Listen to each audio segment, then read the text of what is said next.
thank you very much for being here virtually and sharing this with us. The floor is yours. Yeah, thank you. So I would like to thank Federico, Tatjana, and Stephanie for organizing this excellent conference, and I'm pleased to be here today digitally. The title of my talk is Critical Fabulation as Heretical Argumentation, Saidiya Hartman's Refusal of the Archive. And as you already said, I will just jump in. The concept of critical fabulation plays a crucial role in Saidiya Hartman's philosophical considerations on the relationship between history and violence.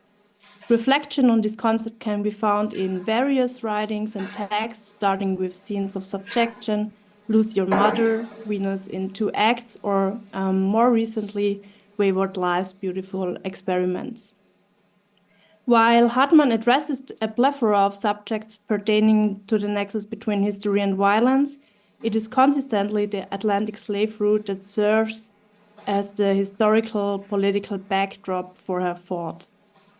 Hartman's premise is that the archive of slavery must be understood as an institution of forgetting and letting die, in that it is capable of erasing the traces of enslaved life, thereby updating Walter Benjamin's thesis of the partiality of historicism, according to which history is always the history of its victors.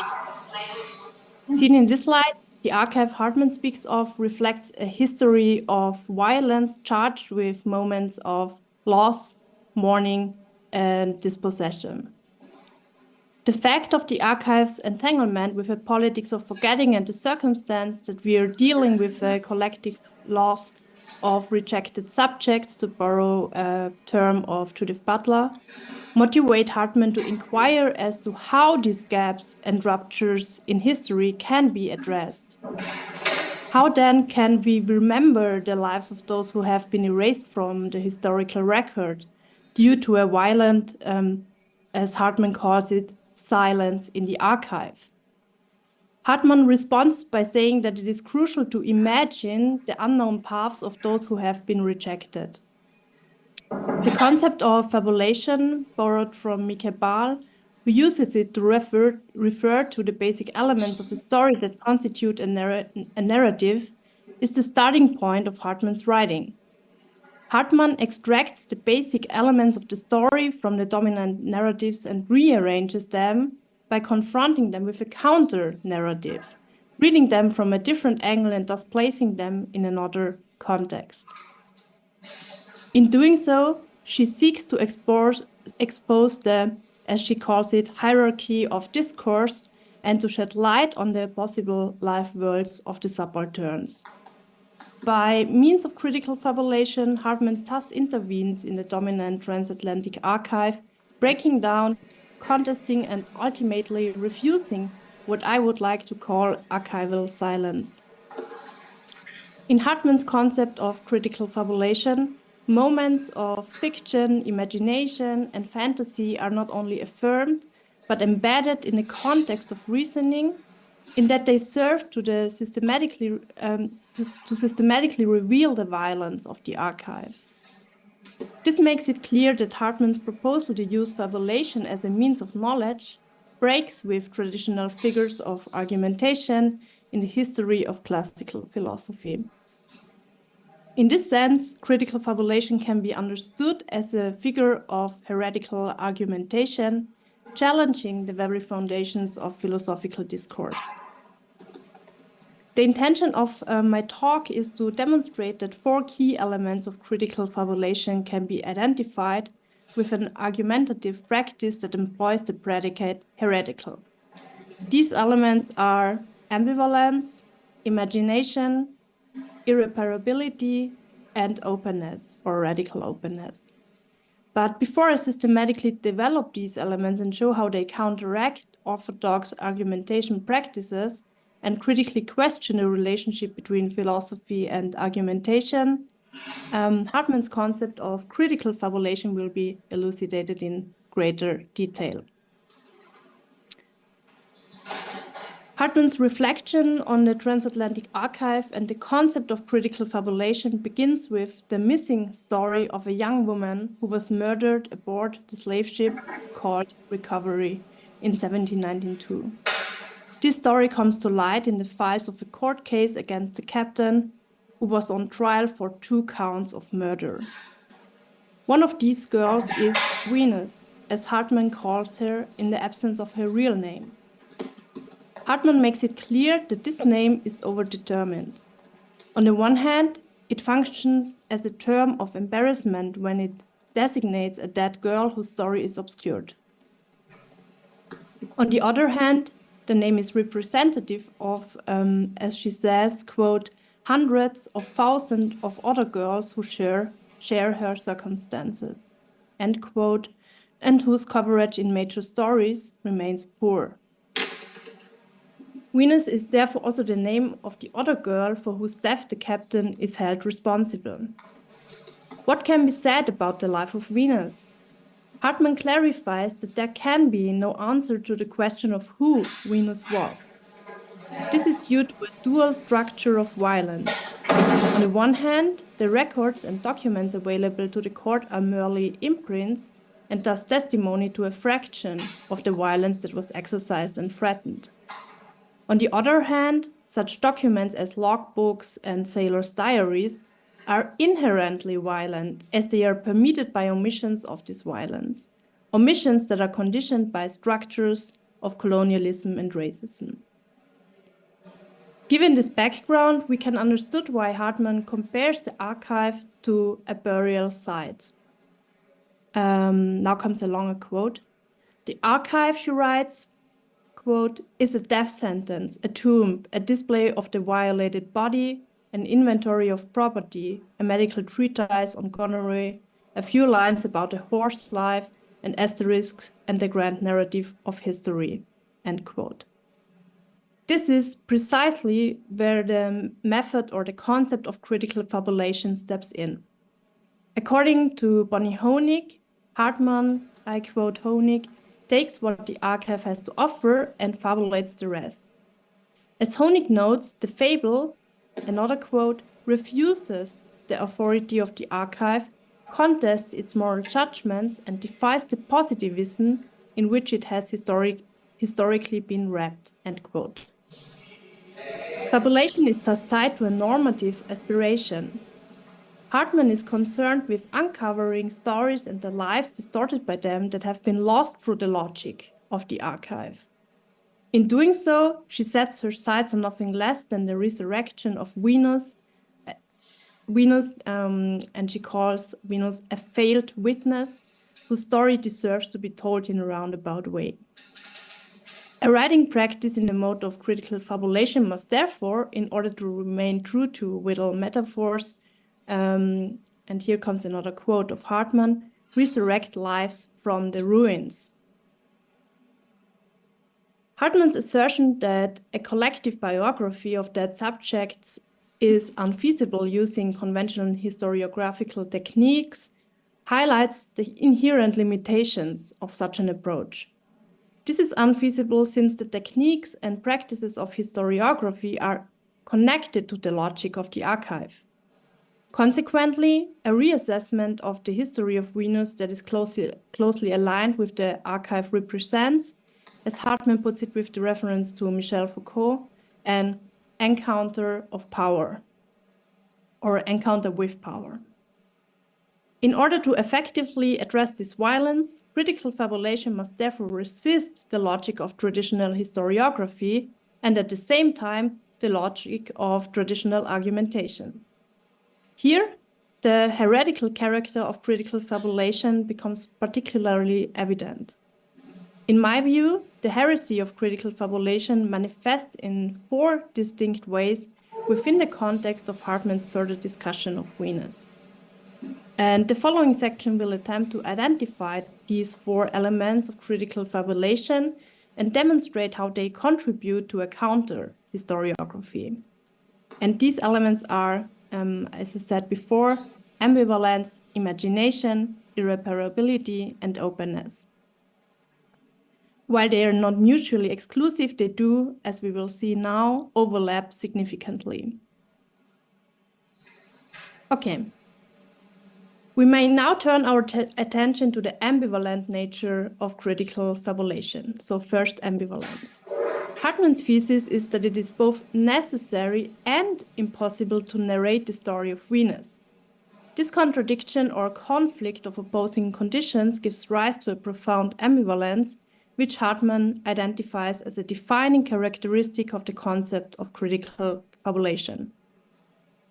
Hartman uses this paradoxical figure in a similar way to Jacques Derrida, who often uses it in his own writings.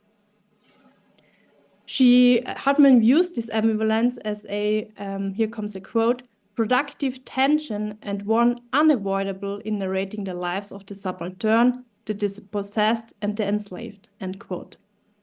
In other words, the narrative of Venus is closely linked to instabilities and discrepancies, and thus must address this tension in a manner that is both thought-provoking and imaginative. Hartman's intention is to reflect on the conditions that prevail within the context of archival silence, specifically in consideration of this inherent tension. In this way, she characterizes the history of Black counter-archive as a project that fails to achieve its objective, given that the experiences it seeks to address could never be established as part of the historical record. Hartman's concept can thus be described as an engagement, quote, with the precarious life which are visible only in the moment of their disappearance, end quote.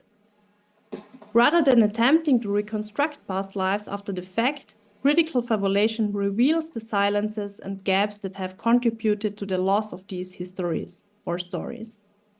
The fable questions rather than accounts for, and in this lies its critical point.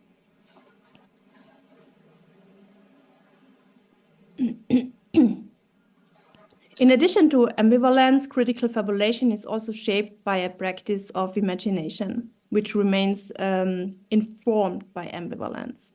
This imagination is linked to the aim of creating what Hartman, in agreement with Stan Douglas, refers to as a recombinant narrative that loops the strands of impossible representation in order to weave together past, present, and future.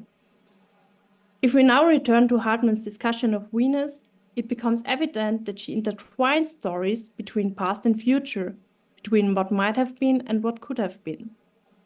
In response to her methodological concerns about inventing a story that was, quote, unfettered by the constraints of the legal documents and exceeding their restatement and transpositions, end quote, she imagines shipmateship between the girls, between Venus and Venus, who probably never knew each other.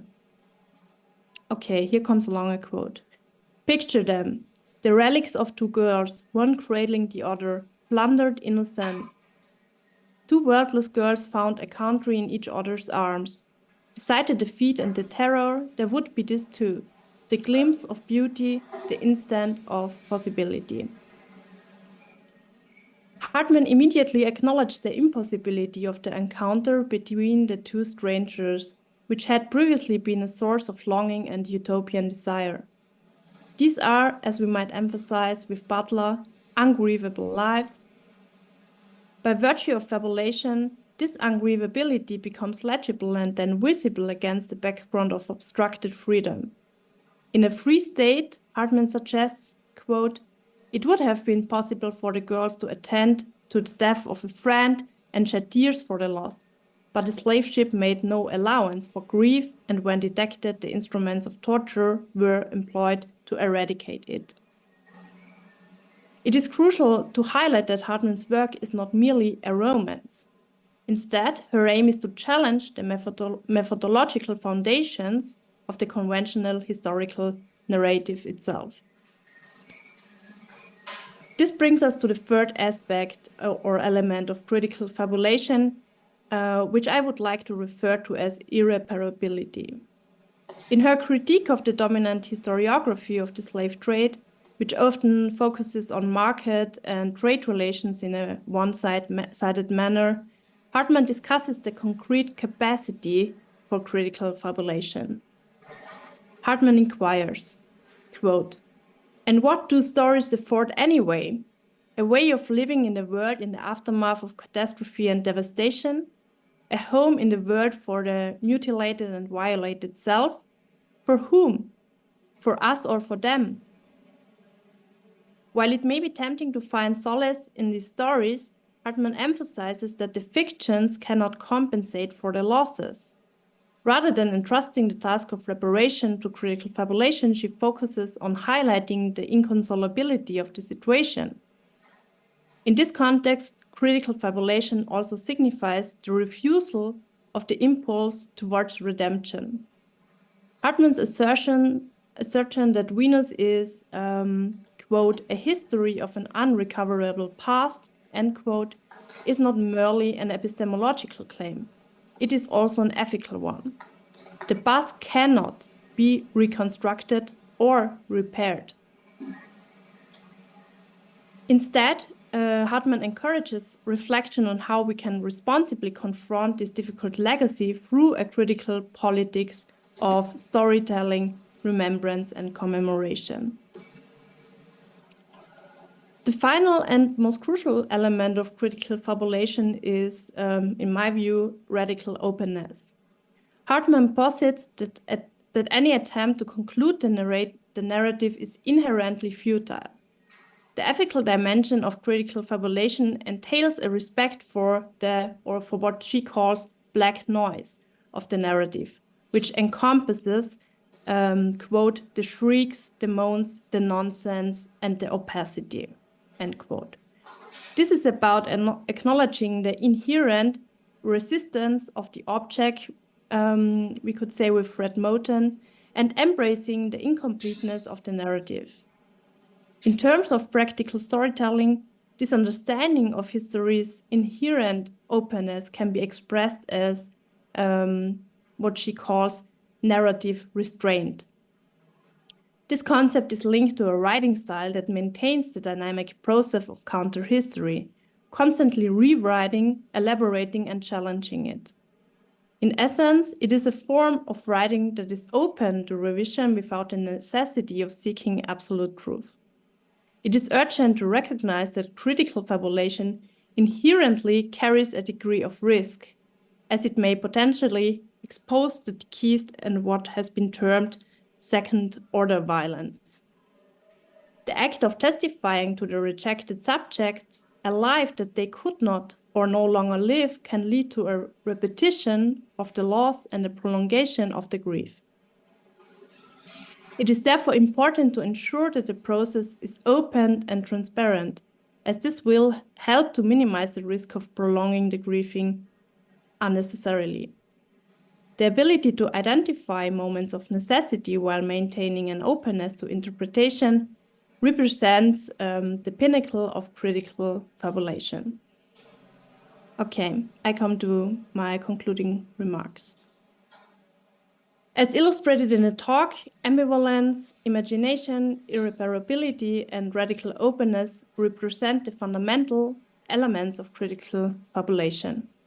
The discussion makes it evident that Hartman's concept must ultimately remain precarious, analogous to the material it seeks to process.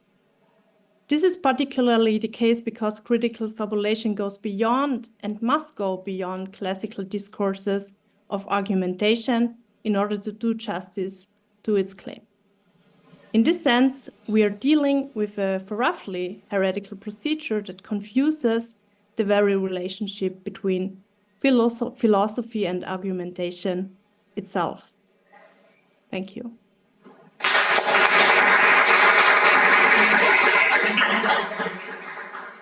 Thank you, Michaela, for this very enlightening talk.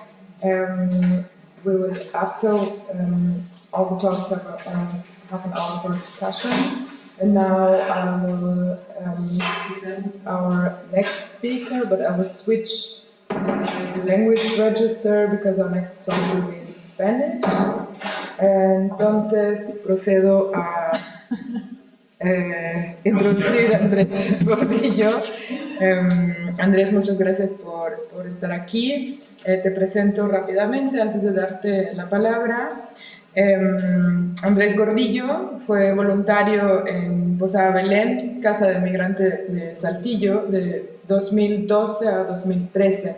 En verano del 2013 asistió al taller de creación literaria organizado por la Fundación para las Letras Mexicanas. Cursó la licenciatura en Historia por la Universidad Iberoamericana en la Ciudad de México y actualmente cursa sus estudios de posgrado en 17 Instituto de Estudios Críticos, donde coordina el área de estudios de la historicidad y lleva un programa de radio, La Gallina Ciega, que algunos de los presentes ya conocemos muy bien. Andrés va a hablar sobre historiografía negativa. Yeah, unfortunately we don't have an English translation, so you have to deal with that problem, Andrés. Without further ado, te cedo la palabra. Gracias, Stephanie. Son media hora, ¿verdad? Pues muchas gracias por la invitación y por todo esto que están haciendo. Siempre es un gusto y bueno, es mi primera vez también pues colaborando de esta manera con pues este departamento y con la universidad. Entonces, pues muchas gracias y a ti, Stephanie, por pues mantenerla y sostener la conversación. Historiografía negativa es el título de esta exposición y realmente, pues la pregunta que, digamos, articula lo que voy a decir a continuación es, ¿qué historia para el siglo XXI? ¿O en qué sentido o qué implica hacer historia, quizá en los dos sentidos de la palabra hacer historia, en el siglo XXI? Vale la pena quizá mencionar que el esto de la historiografía negativa es un proyecto de investigación en el que me encuentro aún pensando. Entonces, en fin, pues voy a la presentación y es que pues la intención fundamental, digamos, lo que de algún modo anima o aviva, lo que impulsa esta formulación de historiografía negativa es hacerme la pregunta de si en el siglo XXI, con todas sus características que pues de algún modo ya padecemos y de las que no cesamos de hablar, tiene un lugar o tiene un espacio para la elaboración de un pasado o la elaboración de un tiempo afirmativo a la existencia. Es decir, la pregunta es acerca de la relación entre la escritura de la historia y la existencia hoy en el marco histórico en el que nos encontramos. Y esto ahora adquirirá quizá un marco particular y que tiene que ver con pues, lo que aquí se ha estado hablando y particularmente resonante con lo que dijo Michaela, ¿no? Entonces, va a dividir esta presentación en tres momentos y el primero se llama el malestar de la historia. Hacia 1990, es decir, hacia el final del siglo pasado, hubo no solo en México, yo estoy en Ciudad de México ahora, sino en muchos otros lugares y latitudes, una serie de publicaciones historiográficas, la disciplina histórica, digamos, en las que la pregunta acerca de la propia validez, del propio rendimiento, de la importancia o el lugar social de la historia era puesto en duda. Y digamos, esto fue particularmente pensado y tratado debido a que pues se daba ya en ese momento la transición tecnológica del impreso a las computadoras, estaba, como saben, la transición neoliberal, digamos, en México, pero pues en el mundo, y un montón de situaciones como que de algún modo pues marcaban un límite respecto a lo que la historiografía hasta ese momento había hecho, particularmente en el mundo del Estado-Nación, que era precisamente articular un relato que pudiera otorgar y movilizar, digamos, la identidad de este Estado-Nación. Entonces, es muy interesante porque en estas discusiones amplias que se dieron en ese momento, era muy claro, o al menos en retrospectiva es posible verlo así, lo siguiente, que hasta ese momento, hasta los noventas del siglo pasado, la historiografía o bien la escritura de la historia estaba alojada y, digamos, impulsada por tres tipos de institución distintas, a saber, la estatal, la universitaria y la de la industria de la memoria o pongamos rápidamente industria cultural. Entonces, cada una de estas tres instituciones que son las que alojan, las que financian, las que publican, en donde se trabaja, etcétera, y donde se crea y circula, digamos, el discurso historiográfico, pues habían llegado, digamos, de algún modo a un agotamiento, particularmente por la incidencia social de estas escrituras, debido a lo que mencioné anteriormente, pues que es, digamos, una transición histórica en la que digamos, los contenidos de lo que se supone que fue la historia a lo largo del siglo XX, pues ya no daban más, es decir, la caída del horizonte de expectativas en un futuro y pues, lo que se ha dicho al respecto, y un montón de crisis, ¿no? Que de algún modo ya azotaban esa época. Y entonces es interesante porque ante esa situación la pregunta fue, eh, ¿qué entonces, qué historia venía? O sea, ¿cuál era su sentido, su escritura, su práctica, etcétera? Y me llama la atención porque hubo una particular respuesta entre una discusión de historiógrafos, particularmente el pensamiento francés, Roger Chartier, Alfonso Mendiola e Ilan Semo, en una revista llamada Fractal, en la que la respuesta fue que lo que quedaba era el camino del literato. El camino del literato, digamos, a diferencia del historiador, estaría ocupado en producir una serie de escrituras singulares que pudieran de algún modo cifrar en esa escritura pues la experiencia contingente del mundo. Es decir, ya no explicar la historia como una teleología, sino hacérselas con la producción de una nueva gramática, un nuevo idioma que posibilitara experimentar las diferentes experiencias de historicidad que de algún modo constituyen la existencia.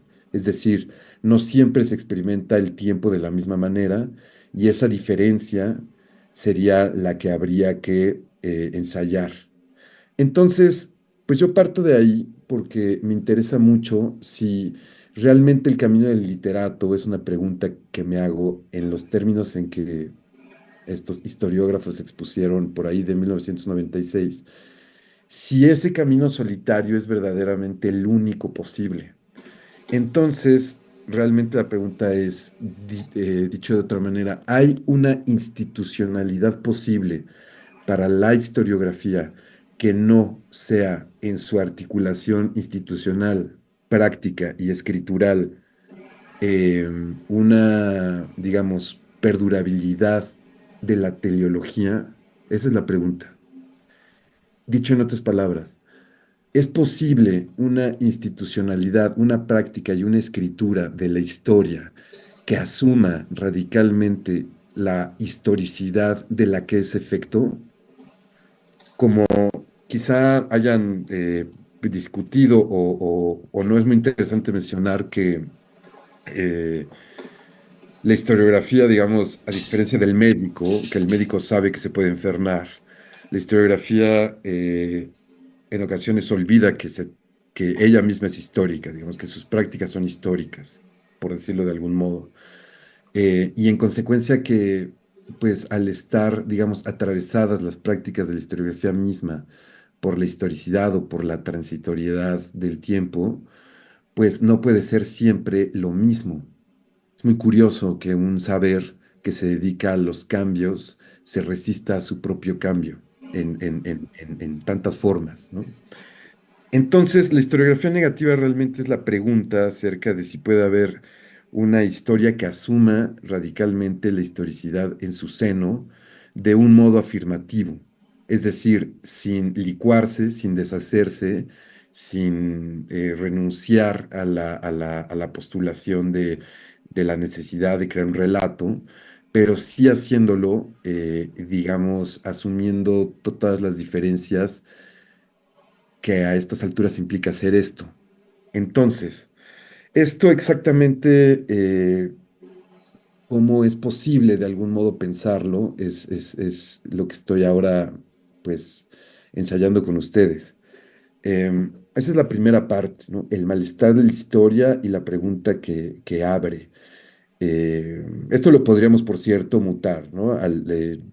Cambiemos historia por filosofía, cambiamos filosofía por sociología y así, etcétera, ¿no? Con sus propias particularidades.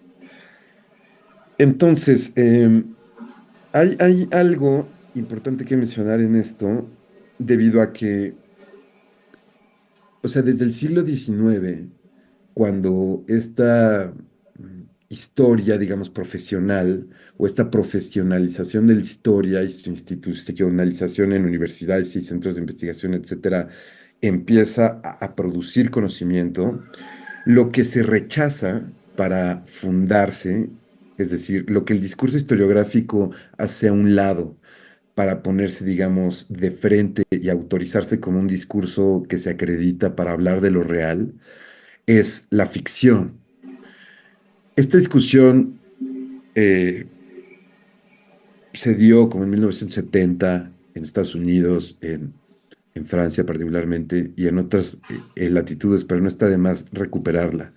Porque cuando menciono que rechaza a la ficción como lo otro del conocimiento histórico, digamos, objetivo, es muy curioso porque pareciera que la historia rechaza su propia ficcionalidad constitutiva a su discurso. Es decir, la historia, al no poder eh, escribir o presentar su discurso como una coincidencia, digamos, de lo que se escribe con lo que realmente pasó, digamos, eh, al haber siempre una diferencia ahí, es ya una articulación ficcional, digamos, que de algún modo se valida y circula de otra manera a lo que comúnmente podríamos nombrar literatura o, no sé, relatos de ficción, etcétera.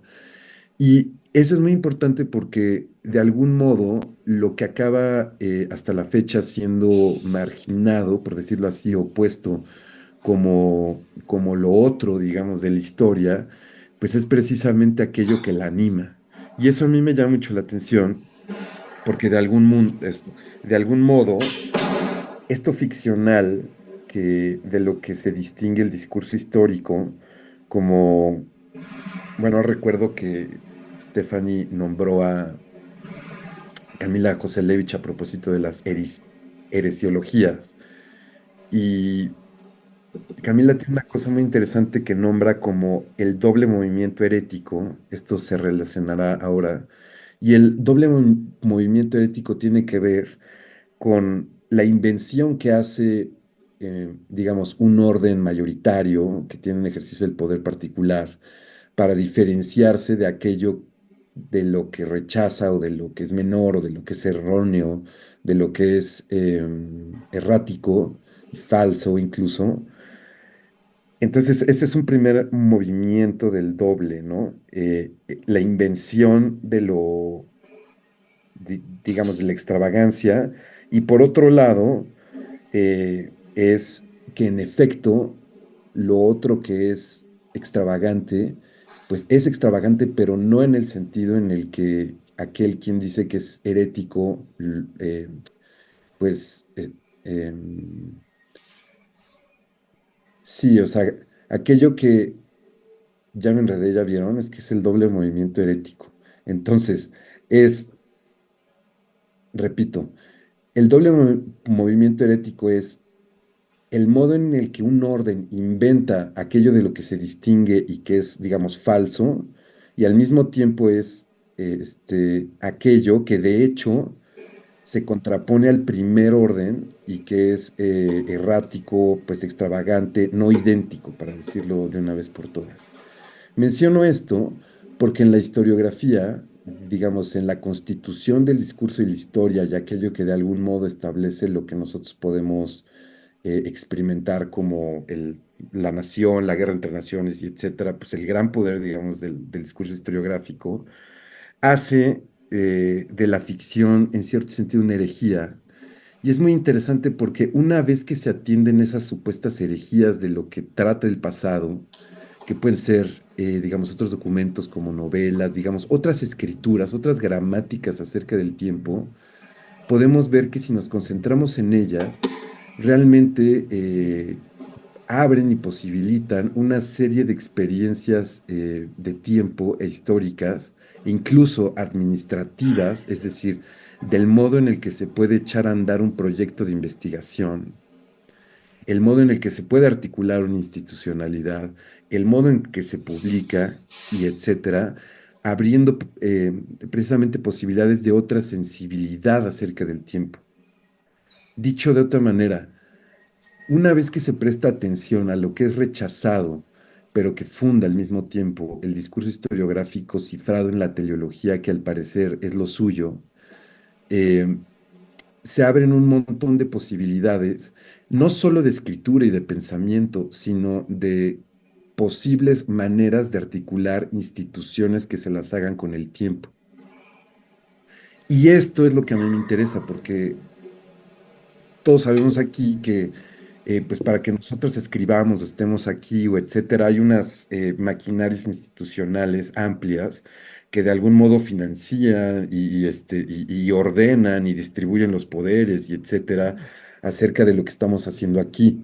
Bueno, una historiografía negativa, digamos, sería asumir hasta cierto punto la comprensión de cómo opera la institucionalidad para entonces lograr abrir paso a este o a estos tipos, digamos, distintos, que ahorita estoy nombrando así, de producción de experiencias del tiempo. Y esto, que puede sonar un poco abstracto, de hecho ha tenido lugar ya en varios lugares, ¿no? O sea, en varias latitudes y casos históricos. Uno de ellos, podría referir aquí, es la Escuela de Frankfurt o el Instituto de Investigación Social, al menos durante sus primeros 40 años. Es decir, una apropiación, digamos, del ejercicio administrativo de, de los recursos y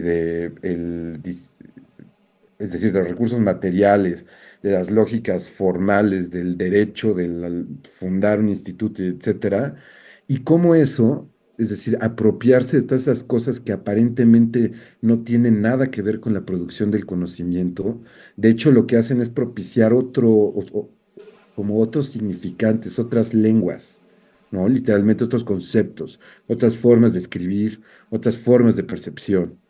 Y entonces a lo que me refiero con historiografía negativa es precisamente a a ese cambio, digamos, o a esa, si quieren ustedes, responsabilización de la historicidad que nos constituye, porque de algún modo, cuando se asume esos cambios, esa transitoriedad, pues empiezan a aparecer como estas surcidos de un tejido, ¿no? O sea, como la parte alrevesada, digamos, del tejido, y es precisamente ahí en donde se puede, de algún modo, a mi gusto, pues trabajar con todo lo que ha sido, digamos, rechazado por el orden, digamos, de producción escritural, pero textual podríamos nombrar también, institucional e incluso de experiencia histórica, que es hasta cierto punto, y a mí me llamaba mucho la atención ahora la presentación de Micaela, porque,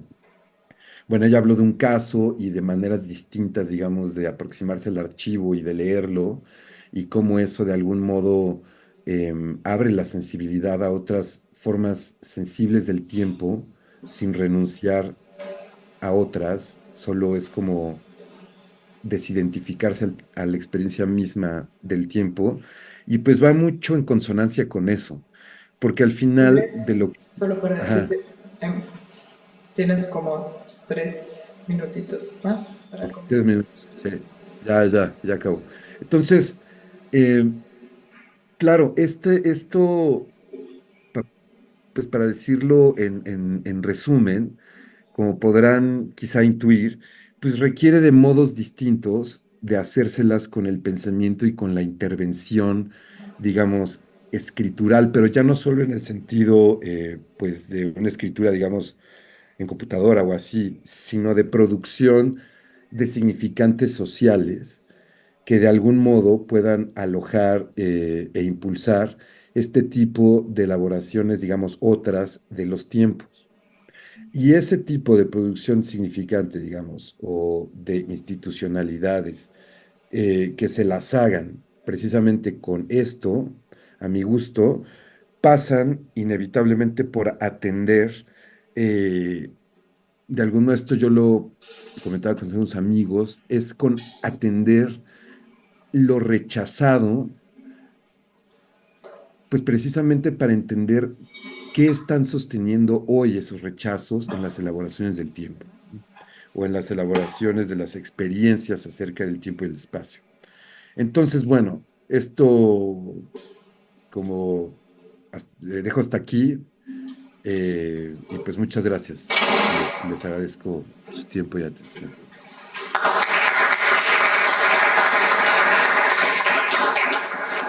Muchas gracias, Andrés. Siempre es inspirador y un gusto escucharte. Espero que no te corté muy feamente. Bueno, vamos a pasar a la próxima presentación y voy a cambiar nuevamente de registro lingüístico. We will now hear the presentation by Andreas Oberprantacher. Andreas, are you here? Yes, yeah. Good. So let me just introduce you quickly and then I give you the floor. Andreas Oberprantacher is professor of practical philosophy at the Department at the Department of Philosophy of the University of Innsbruck and also head of the Unit for Peace and Conflict Studies. His research and teaching focuses on social philosophy and political theory, philosophy of technology and media, aesthetics, and philosophy of art. Methodologically, his thinking is primarily oriented towards phenomenology and genealogy, too many languages here, in an intersectional, interspecific, and mostly post-colonial perspective, whereby metaphorology is also a relevant point of reference. He's currently the spokesperson for the doctoral program Dynamics of Inequality and Difference in the Age of Globalization and acts as head of the Unit for Peace and Conflict Studies at the University of Innsbruck, together with myself, Lauren Markowitz and Florian Pistol. He's also conducting a research project with the title Membership Metaphors as Doorkeepers. It's on metaphorical language in philosophical discourses on migration and refuge, and he is also involved in several other Erasmus Plus capacity building projects such as Peace Edu. Okay, so we're going to hear Andreas talk on Agamben's Haeresis. Andreas, good to have you here. The floor is yours. Thank you, Steffi, and hello, everybody. I'm so sorry for not being able to join you directly and for having to resort to an online presentation. And what is more and what complicates things certainly more is that my presentation is only in part a proper presentation. Even though I have a text, I will very likely also deviate from my own text and commit an act of heresy while presenting. So why even bother with Agamben, and why even try to think of Agamben as a thinker of Haeresis? One of the reasons is potentially, at least, that his philosophy, if it is at all possible to characterize it as a heresy, may also allow us to think perhaps differently of heresy itself. So it is already an act of provocation to refer to Agamben's philosophy as a heresis. It's certainly not the case that the term heresis figures prominently in the context of his works, even though there are a couple of references. But I think that read from a certain angle, it may indeed be possible to read his philosophical contributions as repeated acts of heresy, as a heresy that is directed against a certain conventionalism, a certain orthodoxy, a certain dogmatism, that is connected also to his criticism of what he calls in part a governmental machine, but also an anthropological machine. Let me start very briefly with the following footnote, because in the end my entire presentation revolves around different footnotes. It is an image that perhaps some of you know. It is a video still taken from Pasolini's Il Vangelo secondo Matteo, movie released in 1964, when Giorgio Agamben was only 22 years old. But since he was already in contact with Pasolini, this is why he was also assigned a role in this movie. So you see him as that young person standing on the right side of the screen, embodying the apostle Philippus, which, and that's also interesting, then in later medieval times is being usually represented as a studiosus. So it is, I would say, a coincidence, but nonetheless also a telling coincidence that Agamben plays here Philippus, who is that apostle which is being represented as a studiosus in this movie by Pasolini. So having already said that heresy is not a word that Agamben uses very often, but nonetheless that appears a few times throughout his works, the question is what we can do with this word if we want to read Agamben and his own process of thinking.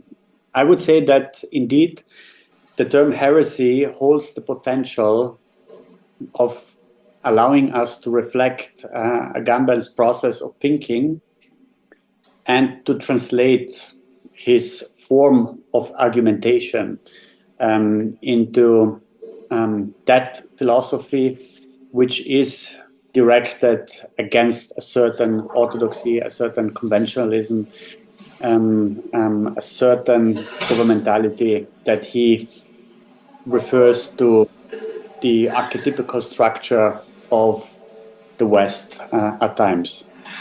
The following is really a very preliminary exploration, as I have not yet dared to turn it into a proper text, and this is also why I hesitate to propose it as a text that I would distribute at this point. The very problem, to my opinion, starts already with the term Haeresis. What do we potentially mean by that? How can we potentially use this term? Read from a specific angle that could be also Agamben's angle, it is relevant to remark that the term heresis was already used in classical philosophical texts that predate theological disputes. So the term heresis has been a term that was widely used or quite frequently used in classical philosophical works, so as to denote forms of groupings, forms of philosophical congregations around certain philosophical discourses. So it was a term used to denote that there are different groups of thinkers that promote certain philosophical discourses. The supplementary meaning that was then also a theological appropriation illustrated that this use was adopted by the monotheistic traditions, mainly by an effort to first also refer to a very divergence of monotheistic thinking itself by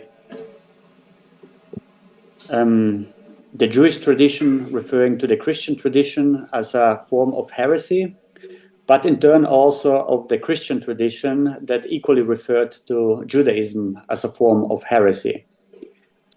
So initially, the theological appropriation of the term heresy that we could also reread in texts by Paul and others allows us also to see how this term was translated into a different theological context and used mainly to refer to processes of segregation, where segregated groups of different forms of monotheism started to become identifiable. It was then later on used mainly to refer to, on the one hand, the process of dogmatization of Christianity itself, by at the same time denouncing, and not just denouncing, but also persecuting certain forms of Christian congregation that were considered to be heretic. So a more violent use of the term started to appear, especially around the 3rd and 4th century, when also in the context of Augustine, heresy was used as a predominant concept to denounce smaller Christian groups and to also propagate a form of persecution. I think it's relevant to consider this traveling concept and the different uses that we can find in the history of both philosophical and theological thinking in order to understand how Agamben's philosophy can be understood as a parting of ways, where his own thinking parts ways from the idea of a beginning itself. So what will follow now is an effort of, first of all, briefly characterizing some gestures of Agamben's philosophical thinking as gestures that were considered by other philosophers as heretic, by then trying to briefly discuss some paradigmatic arguments and passages of Agamben that allow us perhaps to convey a different meaning of Agamben's own heresy. It is worth recalling that for many, and I would say for me too, Agamben is a very controversial thinker. Of the many controversies that could be recalled, let me quote, for the sake of an exemplary beginning, the following passage taken from Derrida's first seminar on the beast and the sovereign, a seminar that he held in the years 2001 and 2002, where he refers to Agamben's gestures, actually, as a gesture that presents its own act as an act of making a beginning. So what Derrida criticizes in this seminar, when he refers, and he does so quite repeatedly, to Agamben, is that Agamben tends to discuss and problematize a tradition of sovereignty while becoming a sovereign thinker himself. So he, Agamben, as a thinker of sovereignty, tends to become himself a sovereign thinker because he pretends to have always already been the first to have discovered something. This is what Derrida's criticism of Agamben's gesture amounts mainly to, I would say. And even though I have sympathies for Derrida's reading also of Agamben, I would nonetheless also argue that this reading is probably misleading, and it misses to capture what Agamben is doing when Agamben is trying to apparently, supposedly, return to the origin itself. A very different way of reading Agamben has been proposed in a book edited by Adam Kotzko and Carlos Alzani, who we are also happy to have at our department here in Innsbruck. It is a different reading of Agamben because this reading of Agamben tries to illustrate that when Agamben studies something in detail, when he apparently tries to return to a beginning, he does always so by diverging from this beginning, by trying to also show that the origin is never just an origin, but that rereading the origin transforms already the origin itself. And that is what Adam Kotzko sees also, and I would agree with this reading, as the creative potential of Agamben's reading in the midst of a large number of citations and in the midst of a large number of commentaries of these citations. So let me illustrate what I mean by that, and let me also try to illustrate what I mean when I refer to Agamben's heresy. We could begin with a rather early text that Agamben has written back in 1977. It is a collection of smaller essays that were published under the title Stanzas. It is an essay that revolves around the problem of melancholia, and that is already, as an early text, preoccupied with the relationship with tradition and transmission, a relationship that, according to Agamben, is broken, but that tends to be reproduced even though it is broken. And it is for that reason also not accidental that Agamben starts his reflection by an effort to return to the beginning of a certain understanding of melancholia, because in the midst of the early monastic texts that Agamben already quotes in the 70s, he finds a certain possibility of rereading these early monastic quotes so as to illustrate that this acedia as a prefiguration of the later modern melancholia amounts to a moment of suspension, so that the monks that were caught by this demon, referred to as the demon of acedia, were caught in a moment of contemplation where a certain tradition, a certain operativity, not least that of the monastic context, was rendered inoperative. And it is this early figure that Agamben tries to reread in a detailed manner that shows that there is a certain continuity of his argument despite the many apparent discontinuities in terms of shifting topics of interest.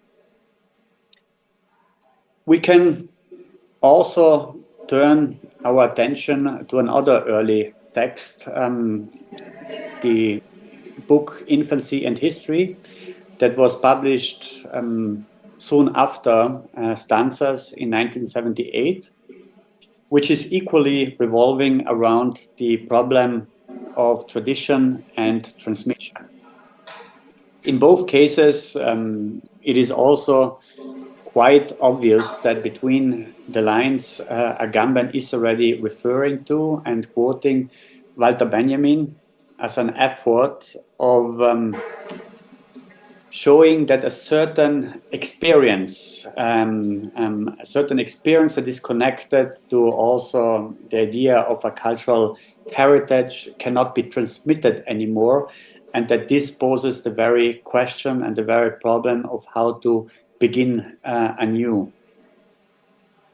In this case, Agamben returns to the question of infancy, because it is that moment, according to Agamben's discussion of infancy that holds the potential of undoing that what he refers to the character and the destiny. So his own effort here to rethink infancy is connected to the effort of coming critically to terms with beginnings that are not already appropriated by a certain destiny and by a certain character, which do not allow these beginnings to become. What we do see in this double context, so in this selected early context of Agamben's work, is that this approach to studying can be understood both in terms of a certain stupefaction, also recalling that studying and stupefaction do share the same etymological root. So in a certain way, it is Agamben's strategy of rereading sources that should stupefy us, allow us to detect something anew in the midst of that what apparently is a known and conventional tradition. And at the same time, he also points out that any form of erudition, any form of studying that goes too much into detail and that remains philologically stuck risks or runs the risks of eventually also becoming another form of stupidity. So what Agamben is basically doing is he's shifting in his forms of studying by, on the one hand, illustrating and giving testimony to an erudition, but at the same time also maintaining a certain playfulness in the midst of this earnest activity. So returning to the origins of sources for Agamben amounts also to displacing said origins. It is not an act of showing a certain fidelity to the origin, but rather it is an effort of unworking the works of tradition in the sense of allowing us to create a completely unthought tradition. And this could be also further demonstrated by discussing in more detail how Agamben uses citations and how he also uses commentaries in the forms of creating glossaries. In fact, already in his earliest text, The Man Without Content, Agamben presupposes and paraphrases Benjamin by recalling that Benjamin in a glossary said that the very sense of citation is always that of alienating that what is being quoted from its original context and to allow for completely unthought reading. This is, I think, also something that we can find throughout the main body of work that is associated with Agamben. That is Andreas? his main... Sorry, you have like 3 minutes left. Oh, I will try to really speed up as much as I can. Thank you. What I wanted to do in this main part of my presentation, and I knew that I would probably be running the risk of running out of time, is to show that this gesture, this heretic gesture, is present throughout the entire writings that compose Homo Sacer. So what may appear as a smaller comment to Kafka in the first publication, Homo Sacer 1, which focuses primarily on bare life and the figure of sovereignty, a rereading of Kafka's Doorkeeper is already also an act, a heretic act, which focuses especially on the open door that is then repeated in a number of other texts and becomes increasingly noticeable. This political theology, which informs already Agamben's beginning of this project, becomes almost too evident at the end of this project. I'm referring to the last publication on the use of bodies, where he argues strongly that what matters for him, for his own thinking, is a thinking that crosses through destitution and constitution. And what he also eventually, at the very, very end, characterizes as the potential of a destitutive power. So what I wanted to show at the very end of my presentation, with reference of some smaller works that Agamben released at the, let's say, very end of that what he has published so far, is that also in the context of his rereading of the trial of Jesus and the confrontation of Pilate and Jesus as the confrontation between a divine world and a profane world, amounts to a rereading of what a trial is.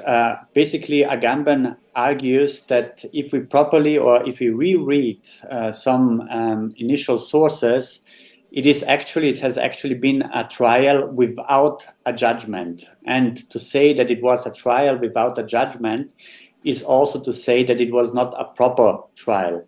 So what he tries to argue with that is that a conventional reading of the trial of Jesus misses the very point that it was not a trial at all, but a very suspension of the judgment. And that this very suspension is that, according to Agamben, matters to rethink our contemporary situation. On another note, and this is my final note, one could also quote from his work on Pulcinella. Pulcinella is a popular character in the Napolitan, so southern Italian, popular puppetry theater. What interests Agamben in his work that crosses the domains of aesthetics, mainly image, theater, but also discourse, is that this figure, this popular figure, Pulcinella, is another exemplification of a life that maintains a certain form, a life that cannot be separated from the form it takes. It is an everyday form of life, according to Agamben, that appears to be both profane and divine, because it cannot be anymore articulated along these divisive archetypical distinctions that, according to Agamben, characterize a certain tradition that he tries to jam with his repeated rereading of sources.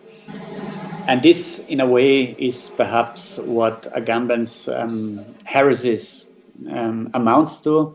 And this is perhaps also a potential understanding of what we can mean if we use the term heretic argumentation. Thank you.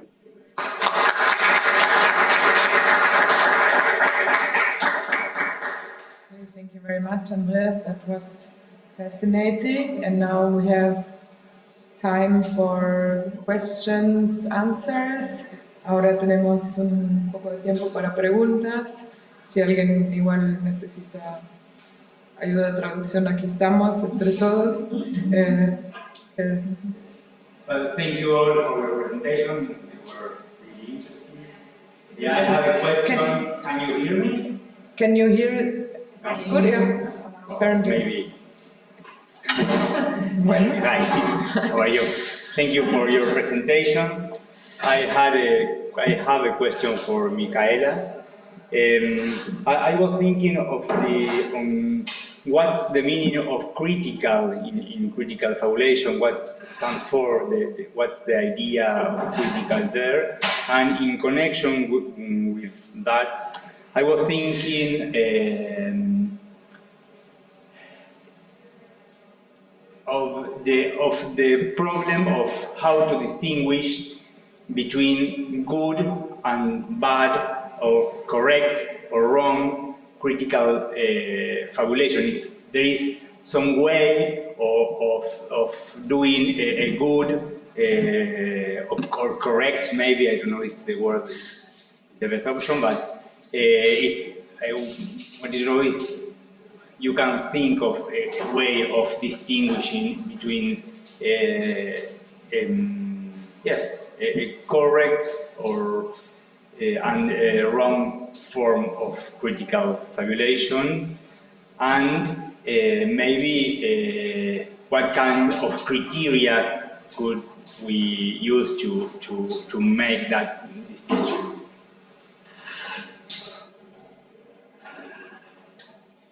Okay, thank you. So I heard the first two questions, but the third one I didn't. No, I think that was the same. I repeat it. Okay, good. So the first question was about the critical fabulation, and I think that's a really hard question, because Hartman herself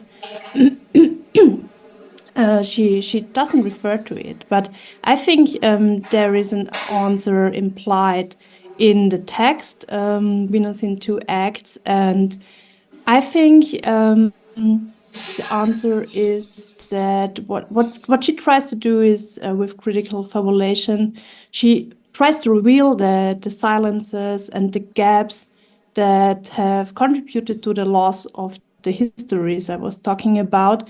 And I think this tension between the loss and the refusal to accept the loss, yeah.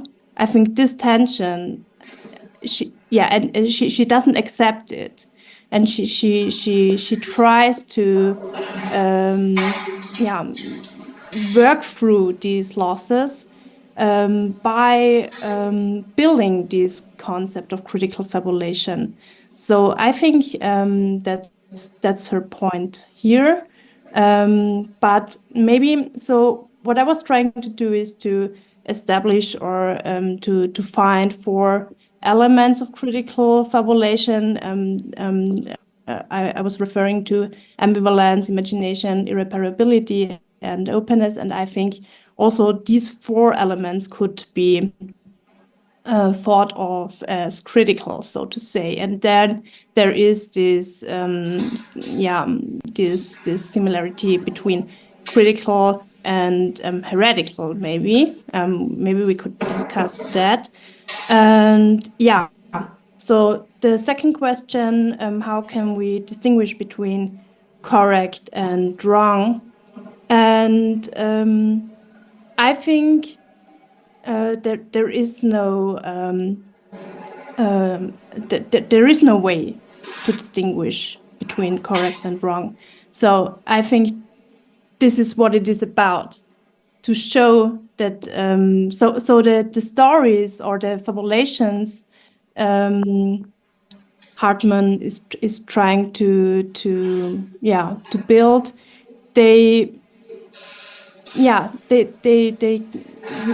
we cannot say if they are correct and wrong. Sometimes I think this is a really hard question, and also for me it's not quite clear what the status of truth is here. So it's super clear that critical fabulation is not about, or cannot be about, thinking the absolute truth, right? So this is not what it is about.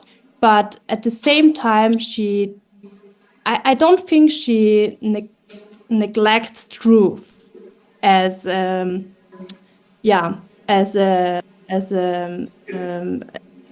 we shouldn't leave the truth, but the stories cannot show the truth. So this is also a tension in the texts, maybe. But I have to think about this question. But thank you. Thank you.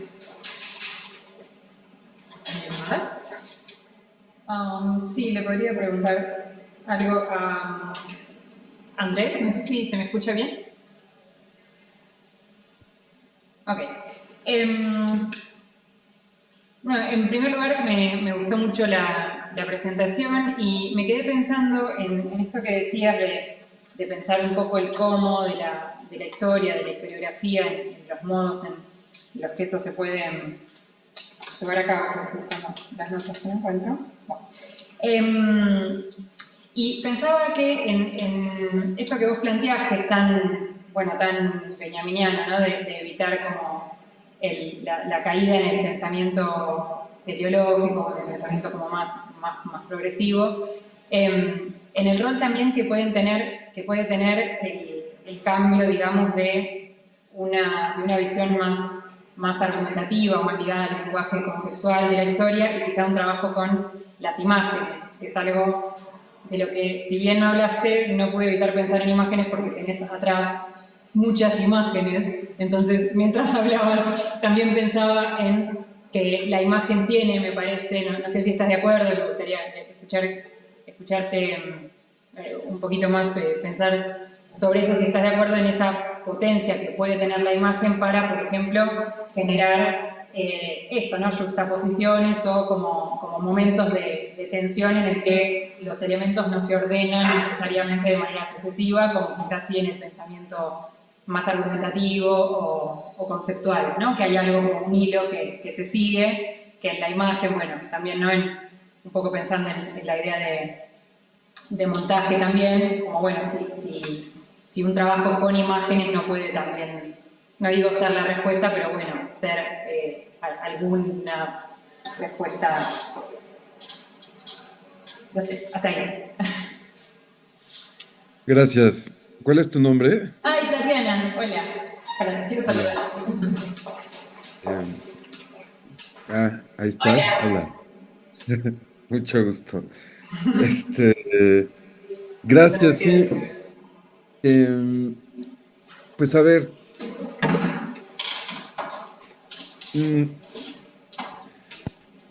cuando me refería a escrituras o a gramáticas a lo largo de la exposición, olvidé enfatizar que me refiero a la forma gramatológica, o sea, derridiana de la concepción de la escritura. Esto es importante porque, pues, comúnmente estamos, vaya, yo creo que aquí lo sabemos, dado el contexto, habituados a que la historiografía está, pues, domiciliada al ejercicio escritural, ¿no? Al encadenamiento, ¿no? De palabras, y etcétera, cosa que pues, tiene su propia complejidad y, en fin. Pero claro, cuando yo me refiero a las escrituras o gramáticas, digamos, otras, pues implica esencialmente el trabajo con otros tipos de registro u otros tipos de escrituras, entre ellas naturalmente la imagen, pero no solo, o sea, audios, videos, etcétera. Y claro, hoy es interesante porque, mm, pues claro, la gran pregunta es qué tipo de escrituras podrían, o gramáticas en este sentido en el que mencioné, eh, uno, ya de hecho suceden así, como montadas y de algún modo, pues están ahí en todos lados, ¿no? O sea, uno puede ir caminando en Ciudad de México, en el centro de la ciudad, y ve una cabeza de Quetzalcóatl abajo de un edificio barroco y al lado, no sé, objetos chinos vendiéndose, ¿no? Es como un shock. Pero bueno, o sea, eso que ya está dado, digamos, en un trabajo pues más de orden, pues no sé, de lo que sea que estamos haciendo aquí, intelectual, académico, filosófico, no sé, em, pues implica, a mi gusto, la pregunta de cómo nos podemos apropiar, y esto es, sí, muy benjaminiano, de los aparatos de reproducción de, pues digamos, de las gramáticas. Es decir, o sea, pues tú puedes escribir tu paper y muy bien, pero la pregunta es si se asume radicalmente la historicidad, no únicamente habríamos de hacer eso, ¿no? O sea, la pregunta acerca de realidad virtual, etcétera, pues se abre y no solo se abre, sino pues aparece un montón de preguntas respecto a qué es exactamente eso que se está produciendo. ¿Es conocimiento? Sí, ¿en qué sentido? ¿Es retórica, es experiencia estética? O sea, no sé, ¿no? O sea, con un montón de cosas. Pero a mi gusto, pues ese trabajo es el que se abre y pues por supuesto Warburg es fundamental, pero no solo, ¿no? Benjamin mismo, Susan Bockmors, o sea, como esa maquetación de sus trabajos, pues es muy importante para pensar eso. Pero en fin, Miquel, a propósito de que lo mencionaron, en fin, Muchas gracias. a ti. Alguien más? I have a question myself. There's maybe Hay una de... Florian, yes. Zoom. Creo que ahí en el chat, ahí abajo donde tenés chat, está... Ajá. And it's Florian's message. Sí, ¿no? Era ahí o no. Florian, do you want to ask something? No. Sí. I think he's más arriba. sending us greetings. Ahí Yes. I cannot. Amplíalo si no. Yeah, keep. Sorry, a while. Sorry, no. Okay. Can I read it out loud? Yeah. Thank you for sharing your thoughts on Agamben, Andreas. My impression has always been that what is most heretical about Agamben's way of doing philosophy is his method of paradigmatic reasoning, which allows him to gather together phenomena that at first sight seem totally unrelated to each other. For example, Homo sacer, the Musulman, the Neomor, etc. So in my view, Agamben's heresy is as much a heresy of method as it is a heresy of unconventional interpretations. Would you agree with that? Yeah, yes, that's for you, yes. Can you hear me?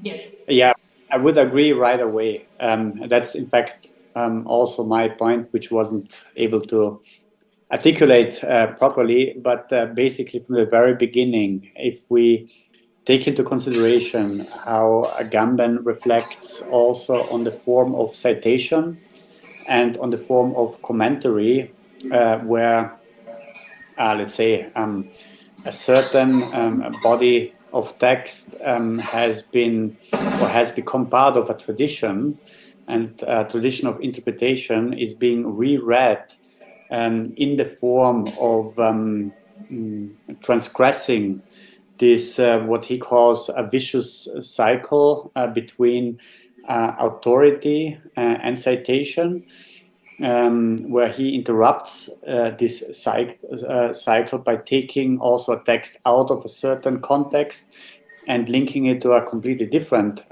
context on the one hand, and also by making almost constant comments and glossaries that are also displacing to a certain extent even his own main body of text. He tries to create and recreate a certain performance, that what you refer to as a method, what he then also reflects as the signaturum rerum, as a strategy to rework by rendering inoperative a certain constituted meaning. But the goal here is not to completely dispose this constituted meaning, but to create an interval or a margin which allows for a new creation. So in any case, I would agree that there is a link between his method and also his very interpretations that he tries to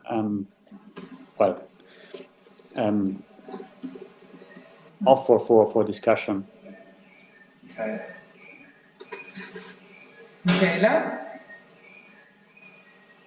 Yeah, I have also a question for Andreas. So at the beginning of your talk, you argued that Agamben's text could be read as a whole practice of heresy.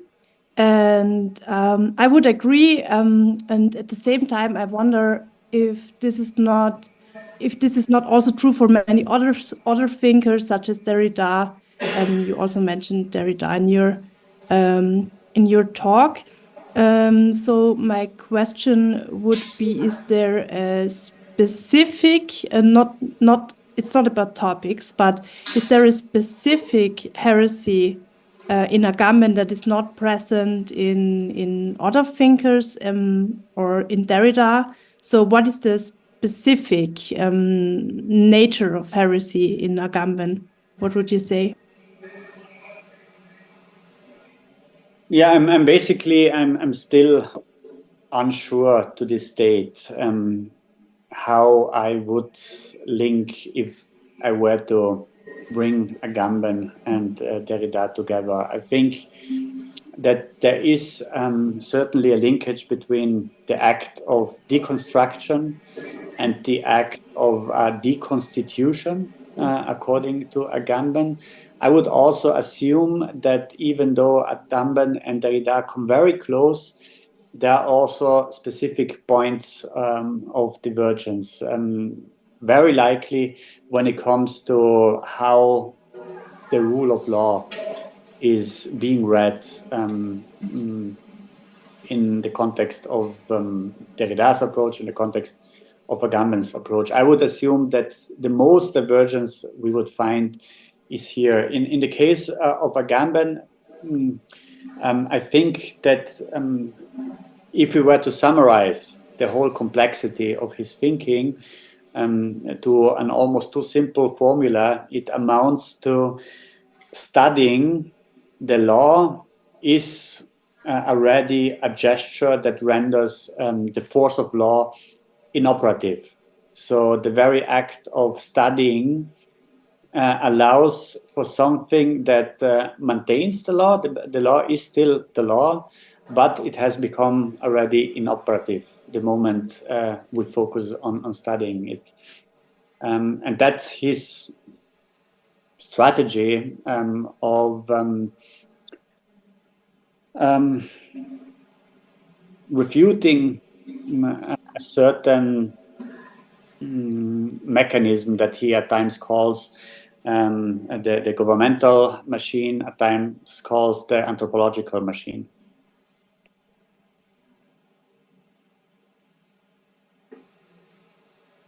I am tempted to. I have a last question to every one of you. I will try to make it short because we are a bit over time already, and we should have a lunch break. So there was something in the talks of the three of you that had to do with the dangers of this operation that you are proposing or working on. So there was, in Michaela and Saidiya Hartman's case, Hartman, I think herself talks about several dangers of critical fabulation. No? And that's, I think, one you already mentioned. I mean, I think you mentioned both of them. To one you were talking already a little bit more profoundly. That's the danger of thinking that you can reconstruct the destinies of the victims, and then the other danger, I think, and maybe you could now talk more to this, is that the loss is not. The danger is that the loss is accepted. So she refuses to accept the loss, and I think. The danger would be, or maybe you can correct me, to accept it. And I was reminded of Jean-Marie and his resentment, which I think consists exactly in this refusal of accepting the loss or accepting the injustice and going back to something that you know already that you have to fail in going back to. So that's the danger in Michaela's case. And then, Andreas, you said that on the one hand, you want to turn away from the way of literature, the camino del literato, and at the same time, you blame traditional historiography of forgetting or rejecting its own fictionality, which had another beautiful resonance, I think, with the talk in the morning, el olvido como mecanismo ideológico, in Andreas' talk. So yeah, maybe you can talk a little bit more to that. And then in Andreas' case, I think the danger that you also already mentioned is the danger of the heretic to become sovereign. So I'm not quite sure, like you were contesting Derrida's critique of Agamben, with explaining, that Agamben himself always goes back to a beginning but deviates from that beginning. And I wanted to ask you if you can explain a bit more how this can be an antidote to sovereignty, or why this is preventing the heretic to taking the place of the sovereign. So, please, we can also, you don't have to answer it, we can also just let it stand there. Yeah, so I'm okay. Please, if we can say something shortly as a round of goodbye for the lunch break. Michaela, maybe you want to start? Yeah, thank you for your question or questions. Yeah, indeed, there is a danger of critical fabulation, or more dangers. You mentioned them. There is the danger of thinking to reconstruct stories. I think that this is not what Hartman wants us to do, as you already mentioned.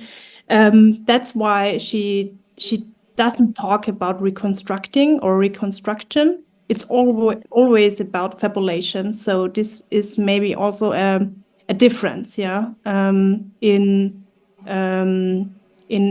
So it's not about reconstruction. It's about fabulation, and the practice of fabulation remains precarious, and this is a very important point here. Yeah, and I think you're right. She also there is also this refusal of accepting critical fabulation is the answer to the refusal to forget these deaths, and at the same time, critical fabulation this practice, she does it in the knowledge that these dead subjects cannot be recovered. But, and I think this is very important here, they are lost. So the Umstand, die Tatsache. Circumstance, maybe? Yeah, their loss can very well be remembered, and this is the important part, I think, here. Yeah. Thank you.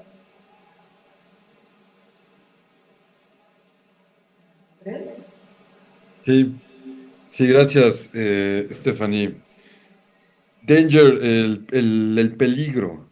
O sea, hay algo así rápidamente que Jean-Luc Nancy nombró como decisión de existencia. Y la decisión de existencia tendría que ver con asumir que pues no estamos, o sea, que nuestra existencia, digamos, no tiene fundamento y que en consecuencia tampoco destino. Y estamos en una, digamos, constante repetición en la que podemos o apropiarnos de ella o dejar que seamos hablados y movilizados por ella de una manera, pues, de un goce muy, pues sí, muy muerto, digamos. Y esto a mi gusto tiene que ver porque en estos caminos de la negatividad, que pues, por lo que escuché también de algún modo tiene que ver pues la presentación de Michaela y de Andreas, creo que ahí el peligro es pues precisamente como ceder a que la ficción viva tu vida por ti. Pero eso piénsalo también a nivel social o institucional, no únicamente a nivel, digamos, del sujeto. Ese es el gran riesgo, digamos, ser esclavos al final, ¿no? Aún de la propia ficción. Gracias. Andreas? Yeah, very, very briefly.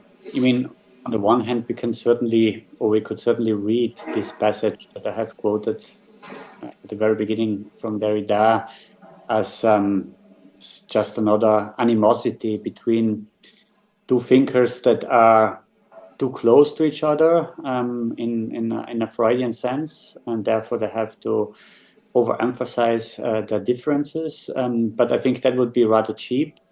I would say that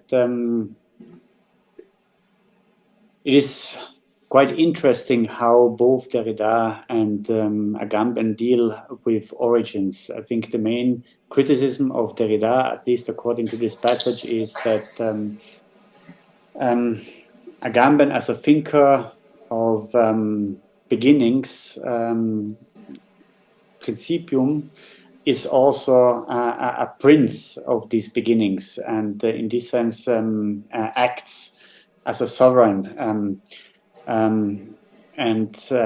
know that if we think about Derrida's difference, there is no such thing as an origin itself, because there is no stable meaning of any word, at least when it takes also a written form. Agamben's strategy is a little different, I would say, from that. If he studies sources and if he brings together also sources that were forgotten and repressed, he tries to interrupt a certain conventional transmission of a tradition that, in his words, are complicit of a certain governmentality. And his own fabulation, in a way, consists in the effort of smuggling in a different meaning that was marginalized and that he insists on in order to suspend this working of a tradition of the scripture. There could be the risk of this act of heresy, of becoming a new form of sovereignty. Certainly, if we read Agamben as a thinker that creates a new fundamental theory of being, but I think that this doesn't need to be the case. Okay, thank you. So thanks to all of you. So let's conclude this.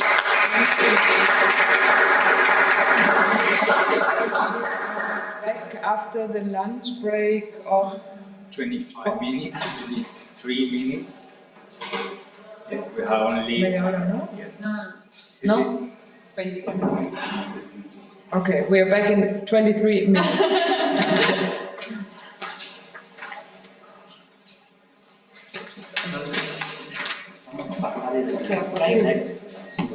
Pero,